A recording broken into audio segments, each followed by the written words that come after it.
Congressman, do you believe there will be an immigration bill that most can agree upon by the end of this Congress?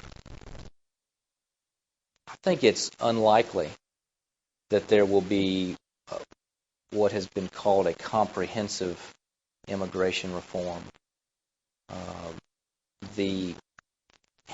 To be very candid, all rational discussion about a comprehensive approach to immigration reform disappeared 2 Cinco de Mayos ago.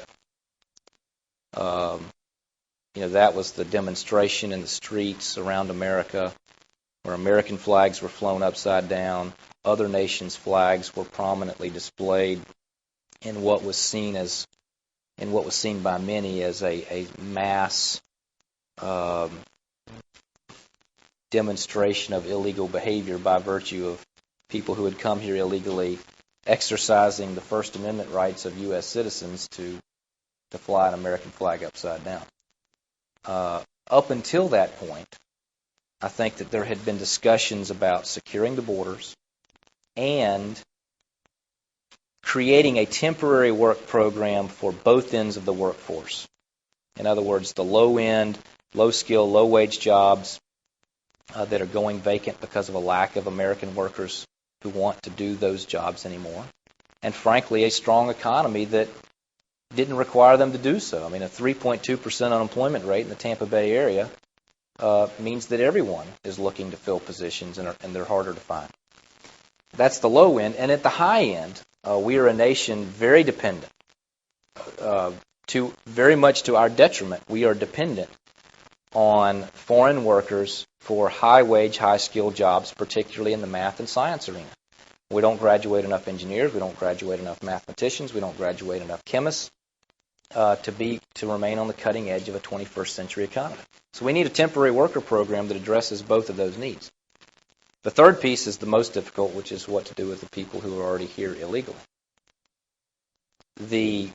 So the short answer is the likelihood of a comprehensive approach that fits all three of those pieces of this problem is unlikely, and I think that the collapse of the Senate bill earlier this year means that future progress will be more incremental.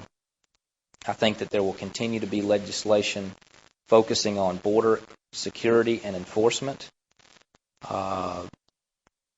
People have almost no faith in the ability of the United States to prevent people coming in our northern and southern borders. And frankly, from a volume standpoint, your bigger problems on your southern border.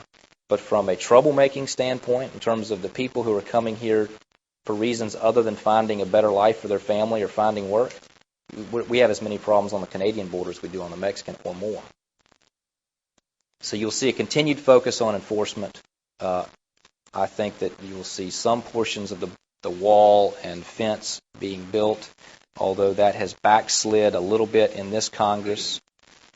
There is a very slight possibility that you could see an ag jobs type program that focuses on seasonal workers on a temporary basis that may move as part of a farm bill negotiation.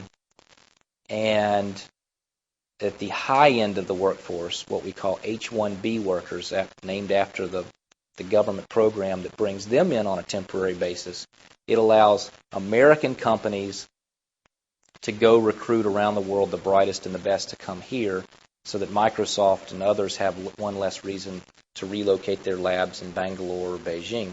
I think that there's a chance that there may be a temporary fix for the high-skill workers that could move this year.